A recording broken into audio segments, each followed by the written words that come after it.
I won $100 million on a scratch-off card that my daughter had already given to someone else the year before. Let me back up. My name is Robert Mitchell, but everyone calls me Bob. I'm 67 years old, been retired from teaching high school English for 5 years now.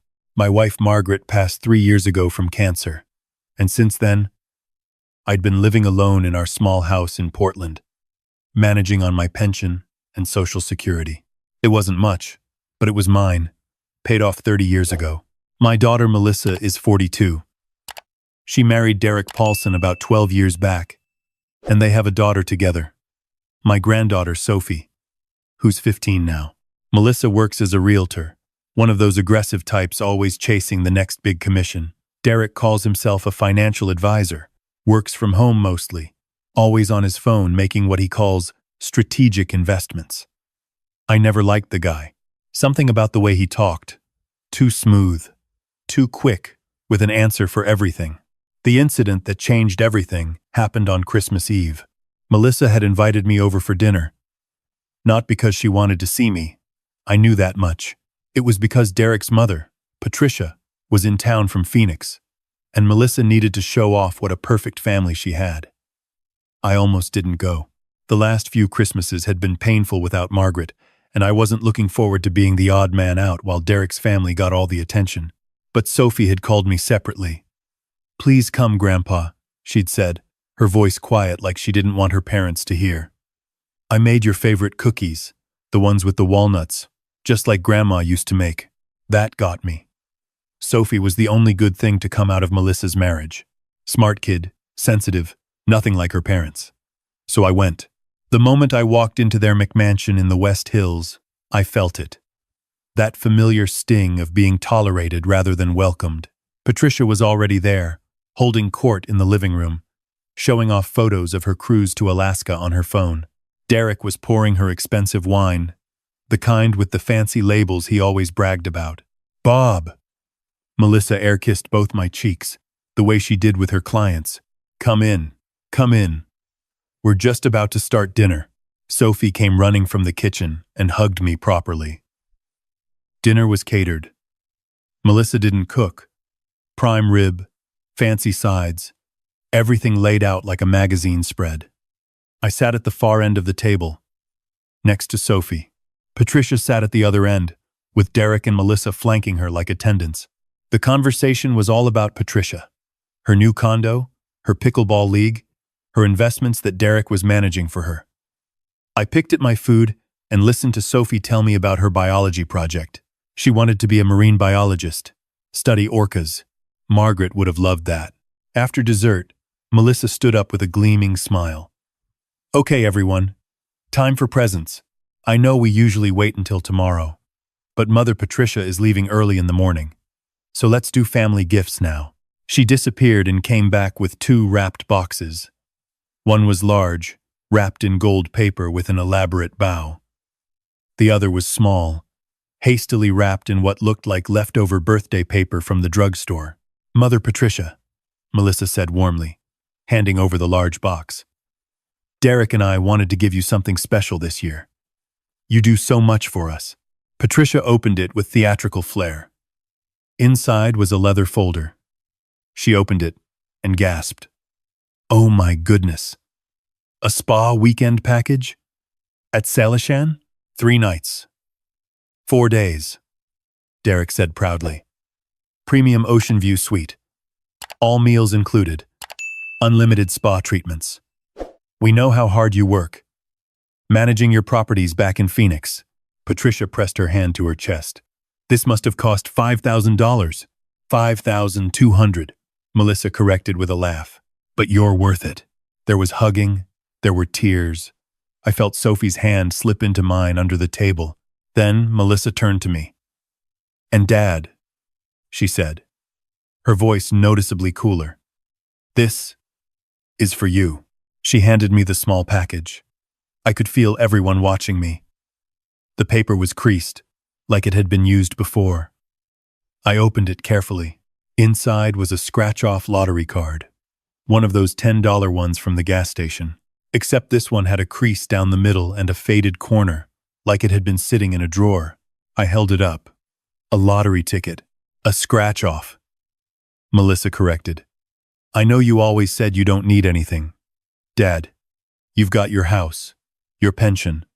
So, I thought, why not something fun? Maybe you'll get lucky. Derek chuckled.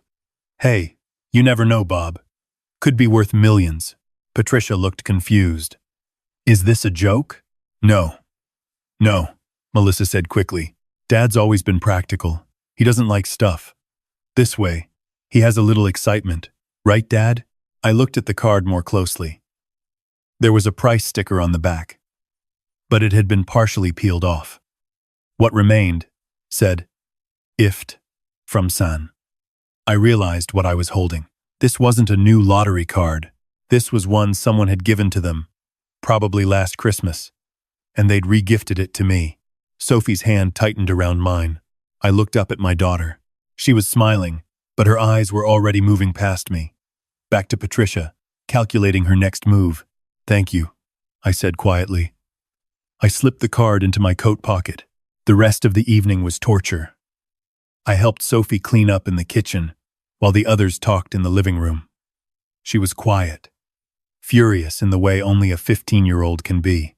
I hate them sometimes, she whispered, scrubbing a plate so hard I thought it might break. Don't say that. It's true, though. $5,000 for Grandma Patricia, who they see twice a year. I put my hand on her shoulder. It's okay, sweetheart. It's not okay, Grandpa. It's mean. She was right, of course. But what could I say? That my daughter had calculated my worth and found it wanting? I left shortly after, taking my container of Sophie's cookies.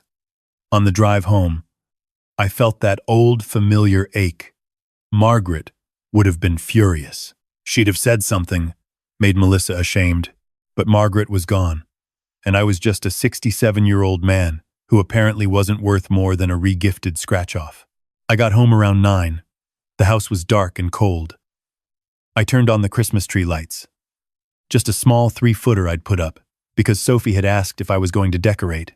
I made myself tea and sat in my recliner, Margaret's favorite blanket across my lap. The scratch-off was still in my coat pocket. I pulled it out and looked at it under the lamp. $10 ticket, holiday jackpot. The instructions said to scratch off the numbers and match 3 to win. Maximum prize, $100 million. The odds were printed in tiny text at the bottom. 1 inch, 15 million. I found a quarter on the side table and started scratching. Not because I thought I'd win, just because it was something to do, something to occupy my hands while I sat there feeling sorry for myself. I scratched off the first number, 07. Then the second, 07. I felt a tiny flutter. Then the third, 0, 7, 0, 7. My hands froze. I scratched faster. Fourth number, 07. All 6 numbers were 07.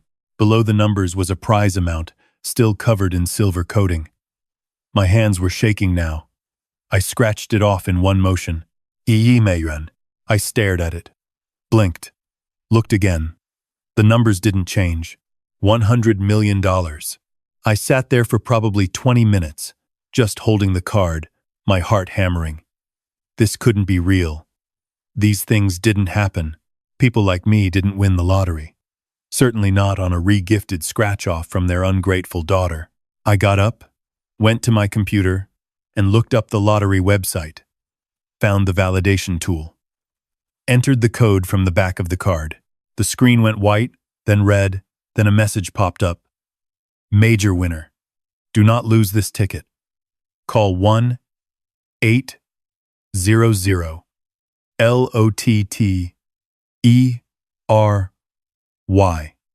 Immediately. I called, got a recording saying the office was closed until the day after Christmas, but if I had a winning ticket over $1 million, I should secure it immediately and call back during business hours. I hung up, sat back down, looked at the card again. This was real. The first thing I thought about, and I'm not proud of this, was Melissa's face. The way she'd handed me that crumpled lottery ticket with barely disguised indifference. $5,000 for Patricia. A regift for dear old Dad. I didn't sleep that night. I put the lottery card in an envelope, put the envelope in my fire safe, and spent the hours until dawn thinking. By the time the sun came up on Christmas morning, I'd made two decisions. First, I was going to claim this money as quickly and quietly as possible. Second, I was going to wait to tell anyone. I wanted to watch. I wanted to see how they treated me when they thought I was still just Bob, the retired teacher with the small house and the small pension. The day after Christmas, the lottery office reopened. I was there when they unlocked the doors, brought my identification, the winning ticket in its envelope, everything they'd need. The clerk who scanned it went pale. She called her supervisor. He called someone else. Within 30 minutes, I was in a private room with 3 people in suits. They verified everything, ran the ticket through multiple validators, checked my ID 6 different ways. Then the oldest one, a woman named Sarah Chen, sat down across from me. "Mr. Mitchell," she said carefully. Hearing it out loud made it real in a way it hadn't been before. "I need to claim it right away," I said. "Can we do that now?" Sarah nodded. "We can start the process. But, Mr. Mitchell, I have to tell you, there are important decisions to make. Lump sum versus annuity. Tax implications. We usually recommend winners take some time, consult with financial advisors and attorneys." "I taught high school for 40 years, I interrupted. "I know how to read. I know how to think. I want the lump sum. I want it set up in a secure account. And I want it done as quietly as possible." She studied me. "Most winners want to tell everyone right away. I'm not most winners. They had me sign forms, meet with accountants, meet with their legal team. The lump sum, after taxes, came to about $58 million. Still, an incomprehensible amount. They set me up with a wealth management firm, helped me establish accounts, walked me through every step. The whole process took 3 days. During that time, I didn't tell anyone. Not even Sophie. Though I felt bad about that. On the 3rd day, I met with an attorney named James Morrison that the lottery office had recommended. He was about my age. Calm. Thorough. "Mr. Mitchell," he said, "now that the money is secured, we need to talk about protection. Family members, friends, strangers, they're all going to come out of the woodwork. You need a plan." "I have a plan," I said, "but I need your help with something specific. I need information on my son-in-law, Derek Paulson." James raised an eyebrow. "What kind of information?" "He calls himself a financial advisor. I want to know if that's true. I want to know what he's really doing with people's money." James nodded slowly. "I know an investigator. Very discreet. It'll cost you. I have $58 million. Cost isn't an issue." The investigator, a former FBI agent named Linda Ortiz, got back to me in a week. We met at a coffee shop in Beaverton, far from anyone who might know me. She slid a folder across the table. "Your son-in-law is running what we call a soft Ponzi scheme. He's taking money from small investors, mostly retirees, promising them 12 to 15% returns. He does pay out for the first year, using new investors' money. Makes people think he's legitimate. Then he starts making excuses. Market downturn, temporary setback, liquidity issues. Meanwhile, he's siphoning funds into personal accounts." My stomach turned. "How much?" "We've tracked at least $2 million in the last 3 years. Could be more. He's good at hiding it. Uses his mother's accounts, offshore transfers, shell companies. The IRS hasn't caught on yet because he's careful about the amounts. Nothing big enough to trigger automatic audits. But they could catch him?" Linda smiled. It wasn't a nice smile. "If someone pointed them in the right direction with detailed financial records? Absolutely. I happen to have copies of everything. Took a little creative accounting to get them. But they exist. How much trouble would he be in? Wire fraud, money laundering, tax evasion. We're talking federal charges. Probably 15 to 20 years, if convicted." I sat back. "And my daughter?" Melissa? She's listed as a co-owner on several of the accounts. Whether she knows what's happening, or just signed where he told her to sign, I can't prove. But legally, she's implicated. I looked out the window. A family was walking by, kids in puffy jackets, parents carrying shopping bags. Regular people living regular lives. What would you do? I asked Linda. She was quiet for a moment.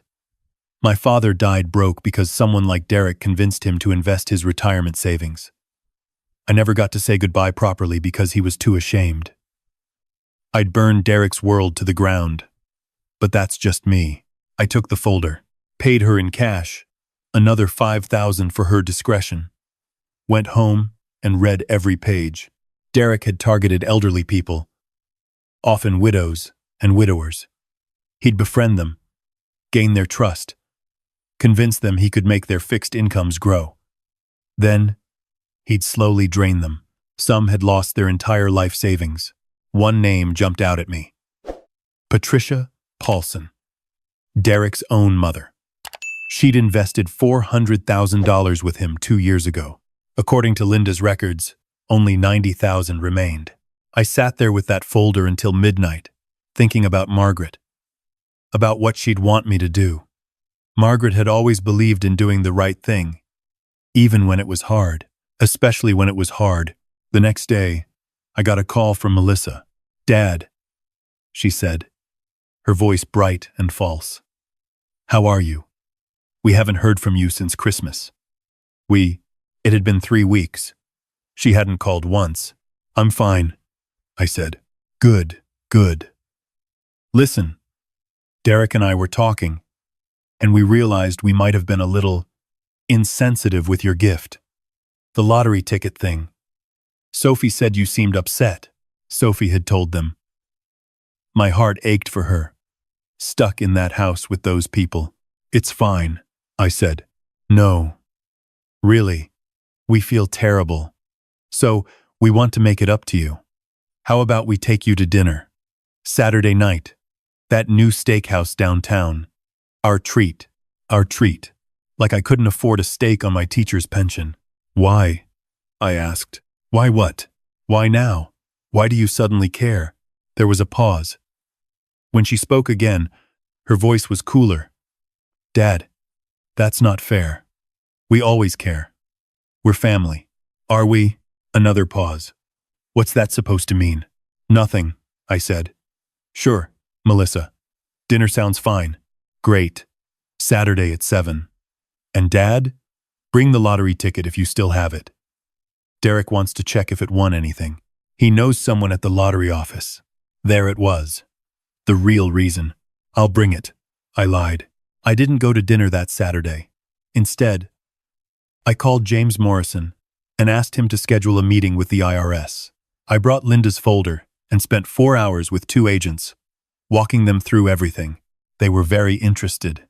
On Sunday, Melissa called again, furious that I'd stood them up. "I forgot," I said simply. "You forgot?" "Dad, we waited for an hour. My mistake. Are you okay? You're acting strange." "I'm fine. Just old and forgetful. You know how it is." She didn't like that. But what could she say? 2 weeks later, I got a call from Sophie. She was crying. "Grandpa, something happened. There are men at the house. They have badges. They're taking boxes of papers and Dad's computers. Mom is screaming at them." "What's happening? Where are you right now?" "In my room. They told me to stay here. It's going to be okay, sweetheart. I need you to listen to me. No matter what happens, no matter what your parents say, you're going to be okay. Do you understand? I'm scared. I know. But I promise you, everything is going to work out." The IRS raid made the local news. Financial advisor arrested in investment fraud scheme. Derek's face was plastered across the evening broadcast, being led out of his house in handcuffs. Melissa called me that night, hysterical. Dad, they arrested Derek. They're saying he stole money. It's not true. They froze all our accounts. We can't access anything." "Slow down," I said calmly. "They're saying we might lose the house. That I'm implicated because my name is on the accounts." "I didn't know," Dad, I swear I didn't know what he was doing. Melissa, I said quietly. Did you ever ask where the money was coming from? Silence. Did you ever wonder how you could afford a 6,000 square foot house on a realtor's commission and Derek's supposed advisory fees? Did you ever question it? That's not. I didn't. We need help. Dad. We need a lawyer. A good one. They're so expensive. Can you help us? With what? My teacher's pension? I know it's not much, but maybe you have some savings? We'll pay you back, I promise. When this is all sorted out, when it's sorted out, Derek is going to prison, Melissa. The evidence is overwhelming. How do you know that? Because I'm the one who turned him in. The silence that followed was absolute. Then, what? I gave the IRS everything they needed. Financial records, account numbers, names of his victims, everything. You did this? To your own family? He stole from elderly people, Melissa. Widows and widowers, people who trusted him. He stole from his own mother. That's not. You don't understand the business. I understand he's a criminal. And I understand you benefited from his crimes, whether you knew the details or not. She was crying now. Harsh, ugly sobs. We're going to lose everything. The house, the cars, everything. Yes, I said. You probably are. How can you be so cruel? I'm your daughter, and I'm your father. The one you gave a used lottery ticket to for Christmas, while you gave Derek's mother a $5,000 spa package. That's what this is about? You're destroying my life over a fucking lottery ticket? No, I said. I'm destroying Derek's life because he's a thief. She hung up on me. 3 days later, she called back. Her voice was different. Flat. Defeated. Dad, we lost the house. The bank foreclosed. We're staying at a motel right now. The three of us in one room. Sophie is missing school. Derek's trial is in 6 months. The lawyer says we can't afford to fight it. We have nothing. I waited. I'm sorry, she said finally. About the lottery ticket. About everything. You're right. I've been a terrible daughter. I got so caught up in the money, in keeping up appearances, in being married to someone successful. I forgot what matters. Did you? I asked. Yes, I swear. And I'm asking you, begging you, please help us. Not for me. Not for Derek. For Sophie. She doesn't deserve this. You're right, I said. She doesn't. So you'll help? I'll help Sophie. Not you. What does that mean? It means I've already set up a trust fund for her. Full ride to any college she wants. Housing. Living expenses. Everything. The money goes directly to her when she turns 18, or to her schools and housing before then. You can't touch it. A trust fund? How? Where did you get that kind of money? Remember that lottery ticket you gave me? The regifted one? I could hear her breathing change. I scratched it off Christmas night. It was a winner. How much? $100 million. I claimed it the day after Christmas. The sound she made was inhuman. Part scream, part sob. You've had that money this whole time? While we've been losing everything? While we've been living in a motel? Yes. Give us some, please. Even $1 million. $500,000. Dad, please. No. Why? Why would you do this to us? Because, Melissa, you need to learn something. You need to understand what it feels like to have nothing. To be looked down on. To be worth less than a stranger in someone else's eyes. I'm your daughter, and you treated me like an obligation. A burden. Someone not worth the cost of a decent Christmas present.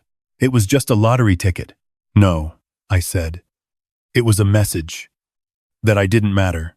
That Patricia, who you see twice a year, mattered more than I did. That my dead wife's memory, the grandmother Sophie never got to know properly, mattered less than impressing Derek's mother. She was crying again. What do you want from me? I want you to survive this. I want you to find a job, find an apartment you can afford, build a real life. Not the fake one you had with Derek's stolen money, a real one. And then, if I do that, will you help us? Ask me in a year. I hung up. Sophie called me later that night from a friend's phone. Grandpa, Mom told me about the money. About the lottery ticket. Is it true? Yes. That's amazing. You must be so happy. I am.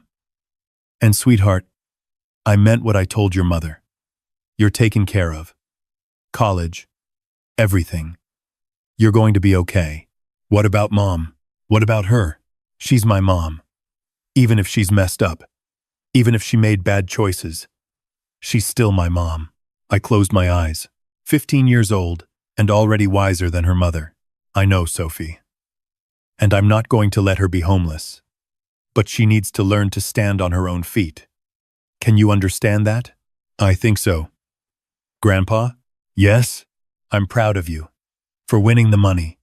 And for being strong enough to do what you're doing. That made me cry. I hung up and sat in Margaret's chair and cried for the first time since her funeral. The next 6 months were hard. Derek pleaded guilty to 12 counts of wire fraud and money laundering. He got 18 years in federal prison. Patricia Paulson, his mother, was at the sentencing. I went too. Sat in the back. She looked 20 years older than she had at Christmas. After the sentencing, I approached her in the hallway. Mrs. Paulson, I said. She looked at me with hollow eyes. Robert, I know Derek stole from you. $400,000. She didn't deny it, just nodded. I'm going to pay you back. What? Every penny. It'll come through a third party, a trust, but you'll get it back. All of it. Why would you do that? Because Derek stole it. And you're a victim too. She started crying. I left before she could say anything else. Melissa and Sophie moved into a 2-bedroom apartment in Gresham. Melissa got a job at a local real estate office, not the fancy boutique firm she'd worked at before, but a place that would hire her, despite her husband being a convicted felon. She sold exactly 2 houses in her first 3 months, made about $6,000 in commission. She called me once during that time. Dad, she said, I'm working. I'm trying. I know. It's hard. I'm not making much. Sophie needs things for school. We're barely making rent. Do you have food? Yes. Electricity? Water? Yes. But then you're doing better than a lot of people. This isn't fair. Neither was giving me a regifted lottery ticket while Patricia got $5,000. Life isn't fair, Melissa. You taught me that. She hung up on me again. But she kept working. Sophie came to visit me every Sunday. We'd have dinner. She'd do her homework at my kitchen table, and we'd talk about marine biology, about Margaret, about everything except her mother's situation. I never asked her to choose, never made her feel guilty for loving Melissa despite everything. When school ended, I made her an offer. You can live here with me if you want. You'd have your own room, privacy, stability, or you can stay with your mother. Either way, you're taken care of. She was quiet for a long time. If I move in with you, Mom will be alone. Yes, she will. That seems cruel. Maybe. Or maybe it's what she needs. But it's your choice, Sophie. Not mine. Not your mother's. Yours. She chose to stay with Melissa. I respected that, even if it broke my heart a little. 1 year after the IRS raid, Melissa called me. It was early morning, which meant she was on her way to an open house. Dad, she said, I need to tell you something. What? I sold Patricia's house. She decided to move to Oregon, closer to Derek's prison so she can visit him. She hired me to sell her Phoenix property. That's good. She didn't have to. She could have used anyone. But she used me. Said you told her to give me a chance. I had said that, when I'd arranged to pay back her stolen money. And? I asked. And I made a good commission. $32,000.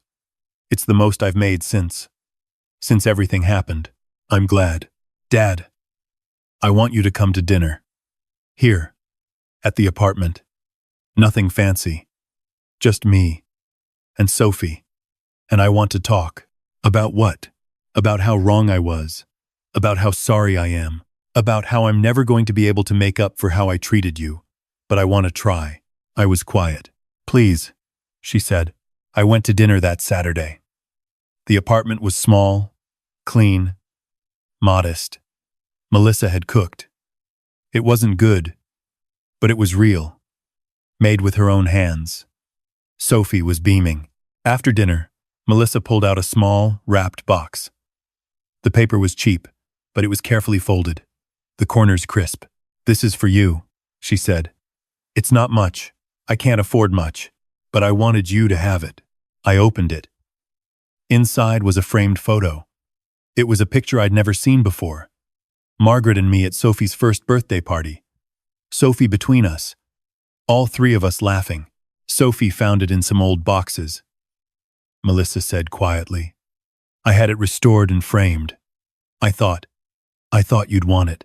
I looked at the photo, at Margaret's face, frozen in that moment of joy. "I do," I managed to say. "Thank you, Dad," Melissa said, and her voice cracked. "I know I don't deserve forgiveness. I know I was horrible.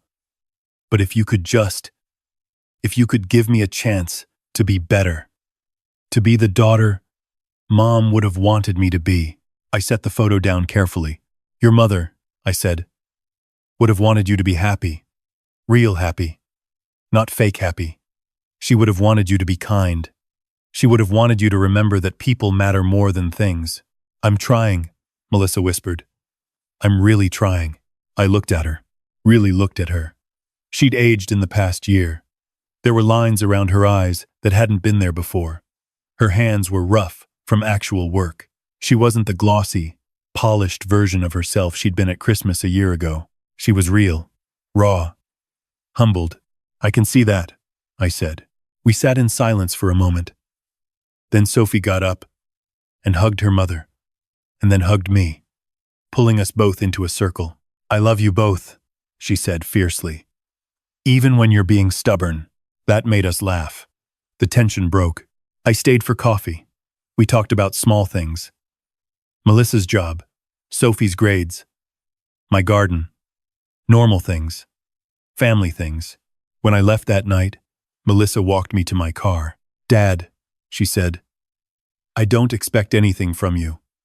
I don't expect money or help or anything. But I want you to know, I understand now. What you did. Turning in Derek. Cutting me off. I understand why. Do you? You were teaching me. The same way you taught English for 40 years. You were showing me consequences. Cause and effect. Actions and outcomes." She smiled. A sad, tired smile. I just wish I'd been a better student. I thought about telling her then, about the rest of the money, about my plans for the future. But I didn't. It wasn't time yet. "You're learning now," I said instead. "That's what matters." I drove home and sat in Margaret's chair with the framed photo in my lap. In the picture, we were so young, so happy, so unaware of what was coming. Margaret's cancer, her death, Melissa's descent into greed and shallowness, but also Sophie, growing into a remarkable young woman. And this, tonight, the first real conversation I'd had with my daughter in years. The next morning, I met with James Morrison. "I want to set up another trust," I told him. "For Melissa, but with conditions." "What kind of conditions?" "She has to hold a job for 2 years. Not just any job, a real job with real hours. She has to stay in her apartment, not move to somewhere expensive. She has to attend financial counseling sessions, and she has to volunteer, at least once a week, at a women's shelter or food bank. Something that puts her in contact with people who have real problems. And if she does all that, then she gets access to a trust that will pay her $50,000 a year for the rest of her life. Not enough to be rich. Enough to be comfortable. And if she doesn't meet the conditions, then the money goes to charity in her mother's name." James smiled. "You're still teaching. Old habits," I said. I didn't tell Melissa about the trust. I wanted to see if she'd follow through without the promise of a reward. That was the real test. She did. 2 years later, on Sophie's 17th birthday, I had both of them over to my house. By then, I'd done some renovations, used some of the lottery money to finally fix the roof, update the kitchen, turn Margaret's sewing room into a proper guest room for Sophie. Melissa had stuck with the real estate job. She'd even been promoted to senior agent. She was volunteering at a homeless shelter every Wednesday night. She'd paid off her credit card debt, built up a small savings account. She wasn't rich, but she was stable. Sophie was thriving. Top of her class, captain of the debate team, already being recruited by marine biology programs.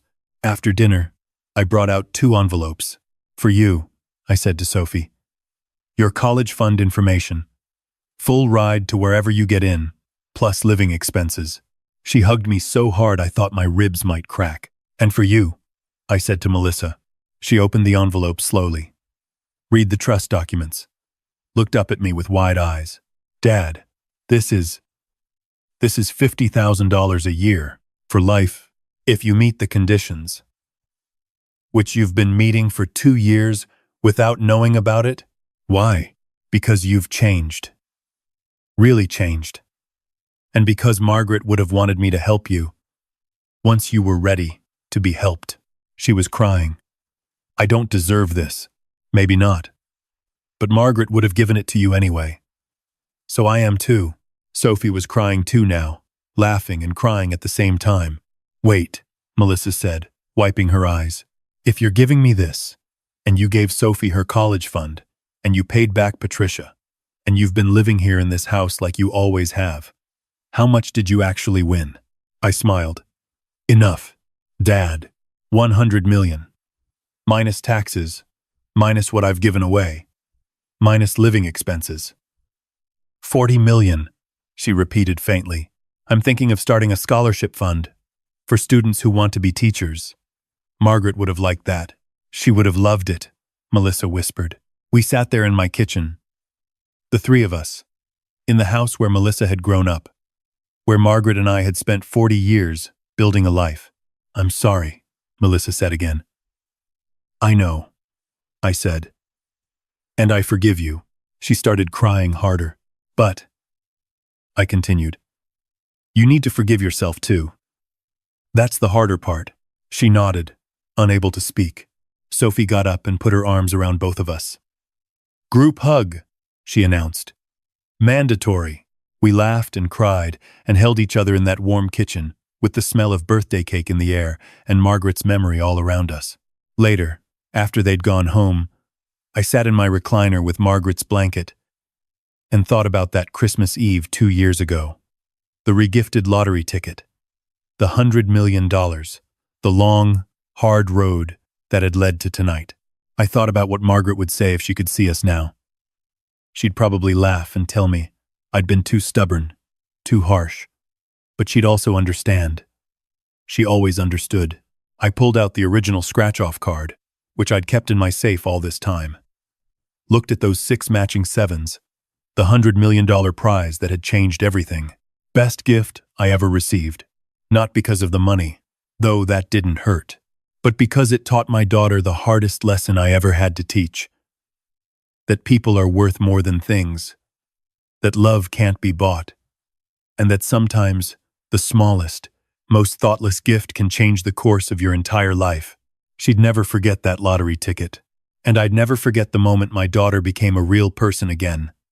Someone Margaret would have been proud of. I smiled in the darkness, touching the photo of Margaret that Melissa had given me. We did okay, I whispered to her. Didn't we? In my heart, I felt her answer. Yes, Bob. We did just fine.